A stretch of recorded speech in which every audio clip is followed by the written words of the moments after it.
राजेश, जो कोलकाता की एक मल्टीनेशनल कंपनी में जॉब करता था। कोलकाता शहर में उसकी नौकरी लगे अभी 6 महीने ही हुए थे। इससे पहले वो अपनी माँ और पत्नी के साथ कोलकाता के पास ही एक गांव भावनपुर में रहता था। उसके परिवार में कुल मिलाकर 4 लोग ही थे। राजेश, उसकी माँ, उसकी पत्नी रिया और 5 साल का बेटा सोनू। पिछले 6 महीने से राजेश कोलकाता शहर में अकेले ही रह रहा था, एक किराए के मकान में, और उसकी माँ, पत्नी और वह बच्चा अभी भी अकेले गांव में ही रह रहे थे। लेकिन अब राजेश के पास इतने पैसे इकट्ठा हो गए थे कि उसने किराए का मकान ढूंढना शुरू कर दिया, ताकि उसके परिवार वाले भी अब उसके साथ आकर कोलकाता शहर में रह सके। इसके लिए राजेश ने कई सारे एजेंट और प्रॉपर्टी डीलर से बात भी कर रखी थी, लेकिन उसके पास जितने पैसे थे उतने पैसों में राजेश को पसंद का घर नहीं मिल रहा था, इसलिए कहीं बात बन नहीं पा रही थी। राजेश को कुछ समझ नहीं आ रहा था कि आखिर वह क्या करे, क्योंकि 2 दिन बाद उसकी माँ और पत्नी गांव से उसके साथ रहने के लिए आ रहे थे। अगली सुबह वह ऑफिस तो गया, लेकिन उसका पूरा दिमाग इसी बात में लगा था कि अगर घर नहीं मिला तो वो और उसके परिवार वाले कहाँ रहेंगे। शाम को जब वो ऑफिस से घर आया तो एक एक करके 3-4 प्रॉपर्टी एजेंट को कॉल करने लगा, लेकिन हर तरफ से बात नहीं बन पा रही थी। रात का खाना खाकर राजेश सोने ही जा रहा था कि तभी रात के 11 बजे उसका मोबाइल बजने लगा। प्रॉपर्टी डीलर का फोन था, जो कि उसके बजट में मन मुताबिक का घर दिला रहा था। प्रॉब्लम सिर्फ एक ही थी कि वह घर मेन सिटी से थोड़ा दूर था, राजेश के ऑफिस से लगभग 2 घंटे की दूरी पर। लेकिन फिर भी राजेश ने उस घर के लिए हाँ कह दिया और अगली सुबह जाकर उस घर को देख भी आया। घर दिखने में काफी बड़ा और सुंदर बना हुआ था। मेन रोड घर के सामने से ही जाती थी और घर के पीछे की तरफ एक तालाब भी था। कुल मिलाकर 4 लोगों के परिवार के रहने के लिए काफी सुविधाजनक और आदर्श घर था वह। राजेश को वह घर इतना ज्यादा पसंद आया कि उसने घर देखते ही फाइनल कर लिया और 6 महीने का किराया भी एडवांस में जमा कर दिया। पैसे लेकर प्रॉपर्टी एजेंट ने कहा पेपर वर्क भी वो कल तक कंप्लीट कर देगा।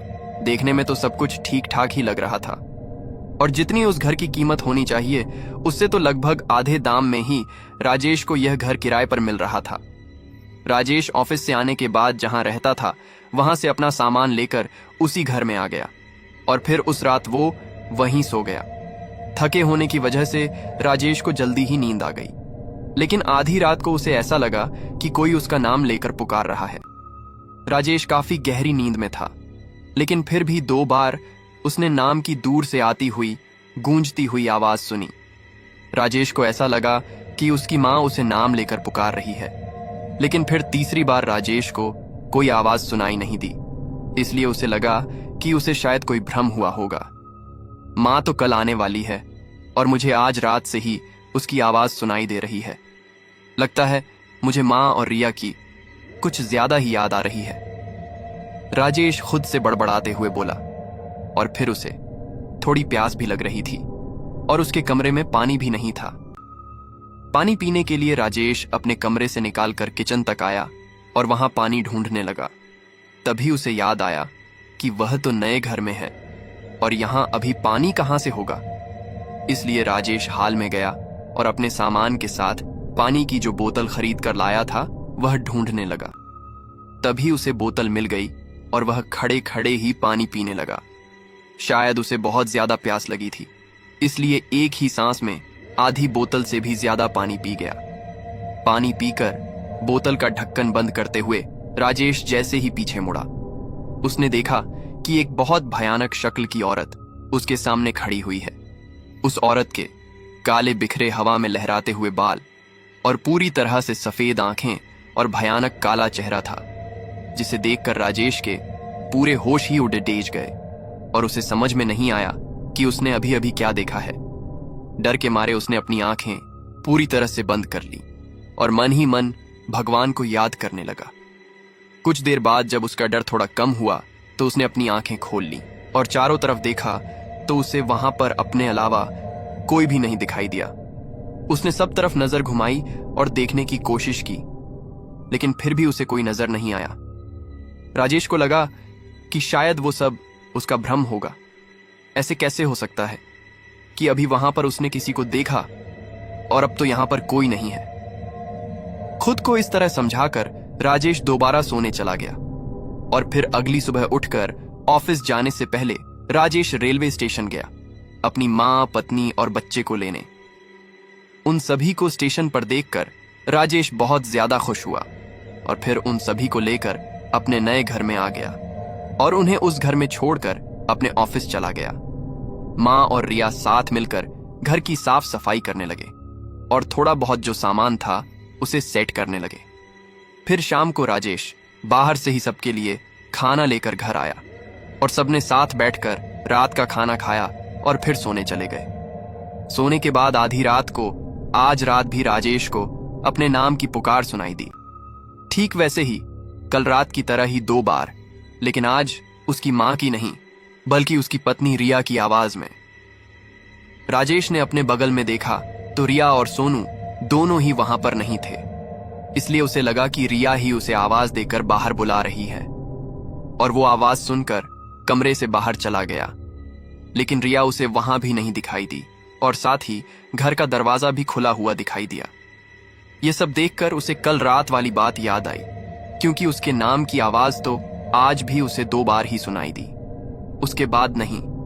कल रात में जो औरत राजेश को दिखाई दी थी उसे याद करके राजेश का चेहरा डर के मारे पीला पड़ गया और उसे और भी ज्यादा फिक्र होने लगी, सोनू और रिया की और साथ ही अपने मां की भी। सबसे पहले राजेश ने दूसरे कमरे में जाकर अपनी मां को देखा और उसकी मां तो दूसरे कमरे में ही सो रही थी। चलो कम से कम मां तो है अपने कमरे में। मन ही मन ये सोचकर राजेश को थोड़ा सुकून हुआ, लेकिन रिया और सोनू उसे अभी भी नहीं दिखाई दे रहे थे। उसने उन दोनों को पूरे घर में ढूंढा, लेकिन रिया और सोनू नहीं मिले। तो फिर राजेश घर के बाहर निकाल गया और बाहर आकर रिया और सोनू को ढूंढने लगा।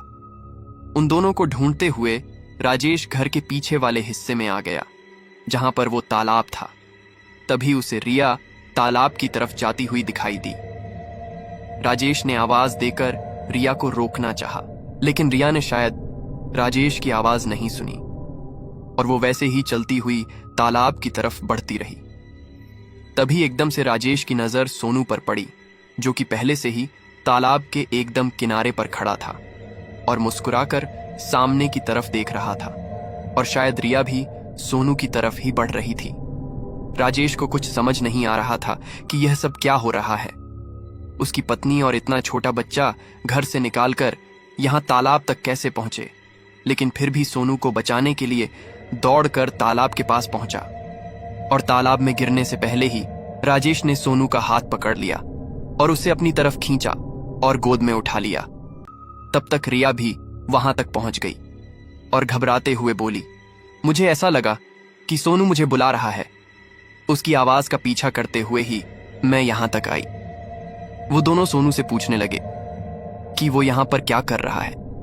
तो सोनू ने बताया कि वह तो मम्मी के साथ ही यहां खेल रहा था। ये सुनकर तो रिया और राजेश दोनों का ही दिमाग खराब हो गया, क्योंकि वो दोनों तो बिल्कुल अभी ही इस तालाब तक पहुंचे थे। तो फिर सोनू यहां पर किसके साथ था? रिया ने सोनू को गोद में ले लिया और रिया और राजेश सोनू की बात सुनकर हैरानी से एक दूसरे की तरफ देखने लगे। तभी राजेश ने कहा, घर के अंदर चलो रिया, मुझे यहां कुछ ठीक नहीं लग रहा है।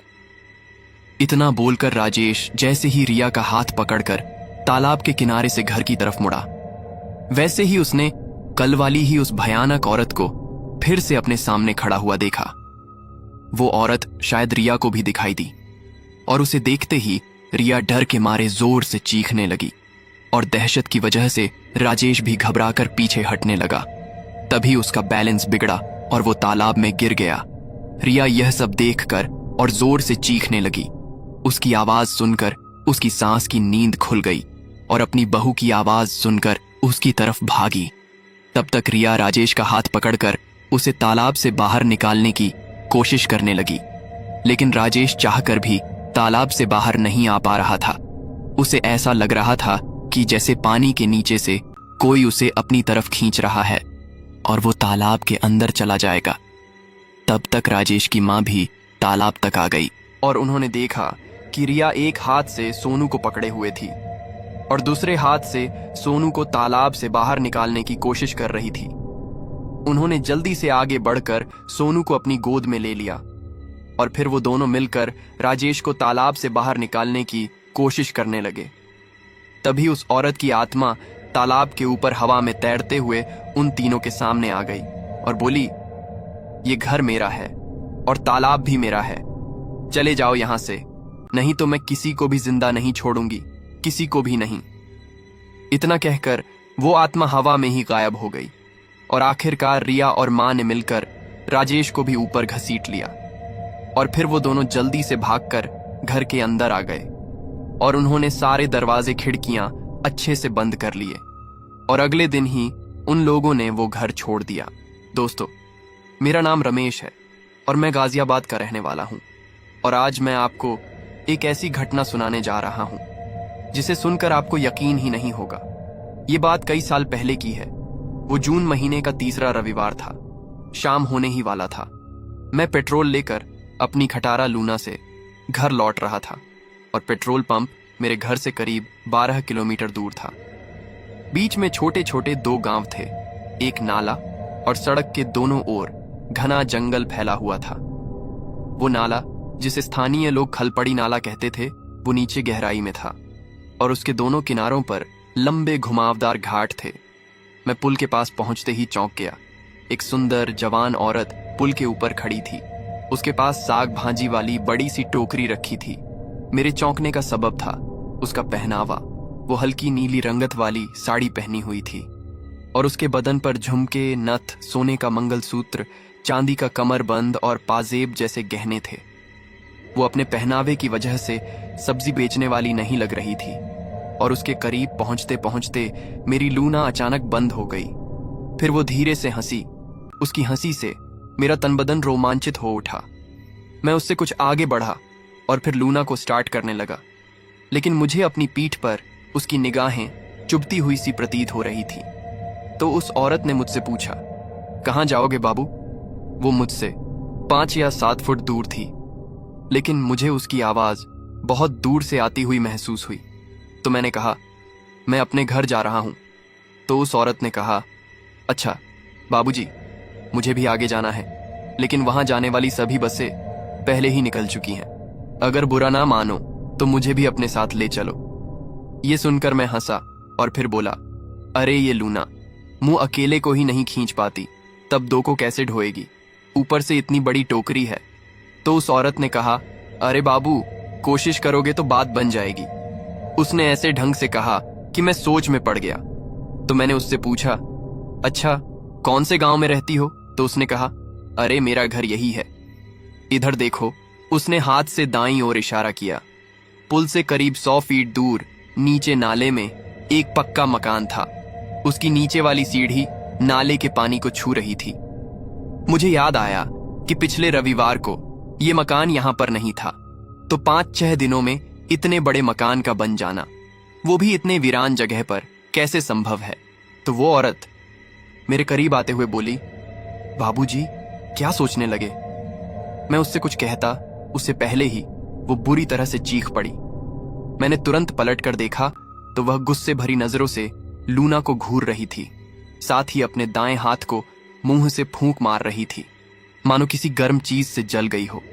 तभी मैंने जय बजरंग बली कहा और हनुमान जी का नारा लगाते हुए जोर से पैडल घुमाया और मेरी लूना स्टार्ट हो गई।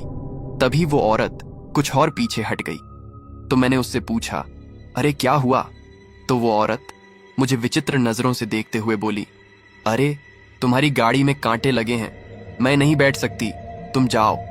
तो मैंने हाथ फिराकर देखा तो दोनों सीटें बिल्कुल साफ सुथरी थीं। उसके व्यवहार में अचानक हुए परिवर्तन ने मेरा माथा घुमा दिया। आखिर में मैं उसे वहीं छोड़कर आगे बढ़ गया।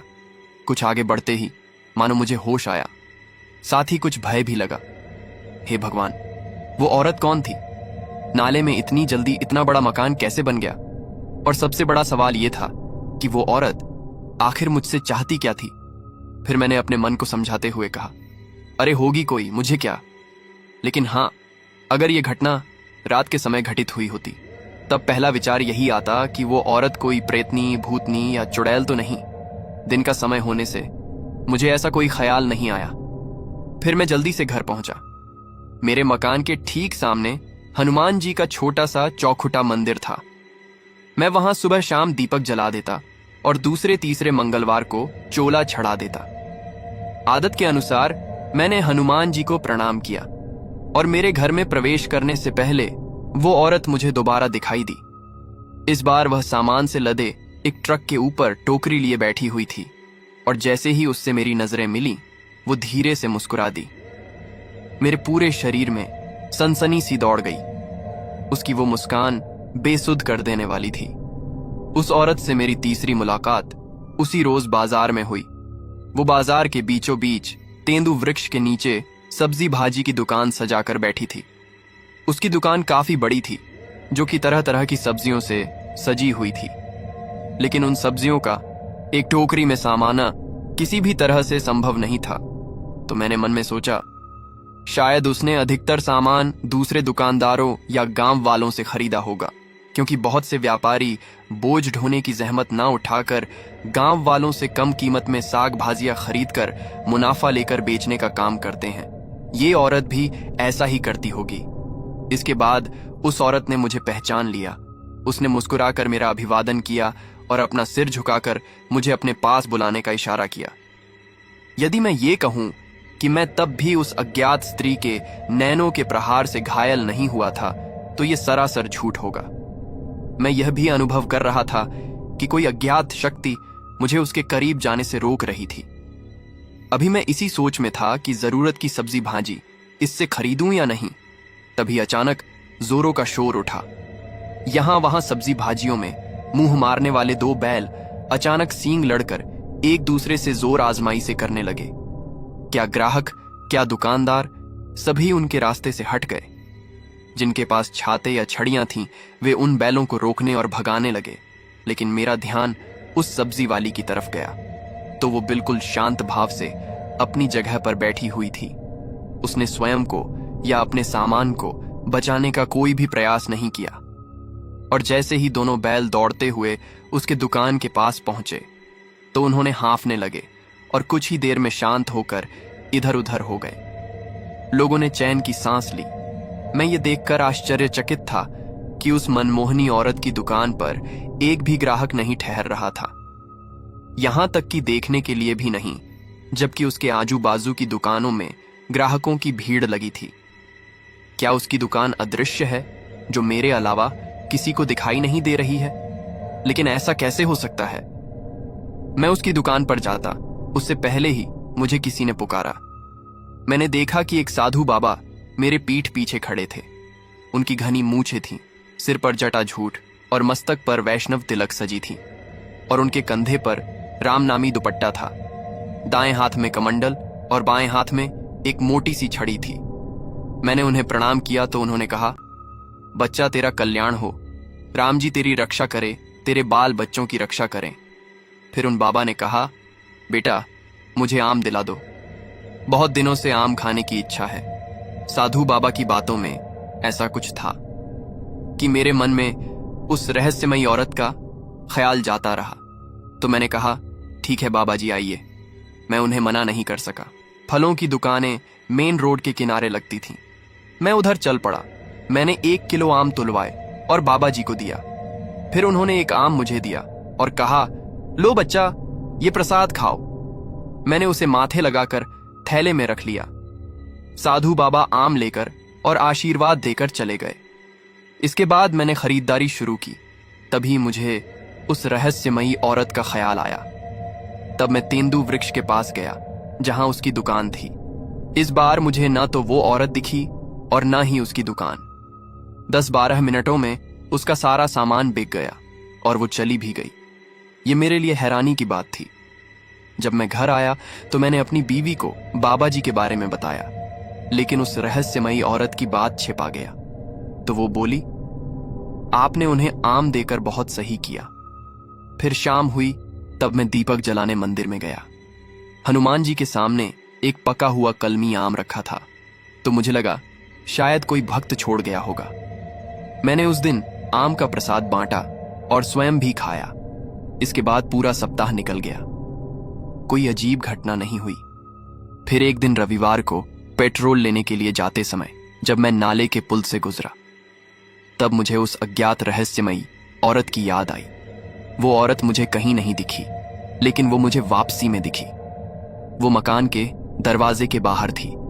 मेरी लूना ना चाहते हुए भी अचानक पुल पर रुक गई और वो औरत मुझे देखकर ही दिलकश अंदाज में मुस्कुराई और पास आने का इशारा किया। लेकिन मुझे पहली बार डर लगा। मेरे मुख से बजरंग बाड़ की चौपाई अचानक ही निकलने लगी। हनुमान जी का स्मरण करते ही उस औरत ने मुझे घूर कर देखा।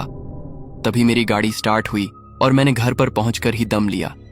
अब मुझे पूरा विश्वास हो गया था कि वो कोई साधारण स्त्री नहीं है, वो जरूर कोई प्रेतनी है। मुझे उस औरत के बारे में अपनी पत्नी को बता देना उचित लगा और अंत में मैंने उसे सारा हाल कह दिया। तो उसने कहा, आपको कोई वहम हुआ होगा। अरे हमारे घर के सामने हनुमान जी विराजमान हैं, तो कोई भूत प्रेत इधर आ ही नहीं सकता। यदि आएगा तो हनुमान जी उससे स्वयं निपट लेंगे। और फिर मेरा समाधान हो गया और भय भी चला गया। लेकिन उसी दिन रात में एक और घटना हुई। आधी रात के लगभग मेरी नींद खुली। उन दिनों गांव घरों में अटैच्ड बाथरूम की कल्पना करना भी मुश्किल था। जरूरत पड़ने पर चाहे जैसा भी मौसम या समय हो, बाहर जाना ही था। मेरे मकान के सामने हनुमान मंदिर था। दाईं ओर बस्ती और बाईं ओर 4-6 खेत, फिर उसके आगे जंगल शुरू हो जाता था। तभी अचानक मेरी नजर पहले और दूसरे खेत की पड़ गई। वहां एक स्त्री हुई खड़ी थी और वो इधर ही देख रही थी। उस दिन अमावस्या थी। घना अंधेरा होने के बावजूद भी मैं उस स्त्री को पहचान गया। वो वही अज्ञात औरत थी जो पिछले 1 हफ्ते से मुझे दिखाई दे रही थी। निगाहें मिलते ही उसने अपनी बाहों को फैला लिया और अपनी ओर आने का इशारा किया। मैं सम्मोहित सा हो उठा और उसकी ओर चला पड़ा। तभी किसी ने मुझे अपनी ओर खींचा। वो मेरी पत्नी थी, जो मेरे लौटने में देर होता देख पता करने उसी समय बाहर आई थी। फिर वो बोली, अरे आप कहाँ जा रहे हैं? तो मैंने कहा, अरे वो देखो उस औरत को, वो मुझे बुला रही है। तो मेरी बीवी ने कहा, अरे कहाँ? वहां कोई औरत तो नहीं है। तो मैंने हाथ से इशारा करते हुए कहा, अरे वो देखो, उधर वो खेत की मेड़ पर, देखो मुझे बुला रही है। तुम रुको, मैं सुनकर आता हूं कि उससे मुझे क्या काम है। तो मेरी पत्नी मुझे अपनी बाहों में पकड़े हुए बोली, बिल्कुल नहीं, वो औरत नहीं है। तो मैंने कहा, औरत नहीं है तो कौन है वो?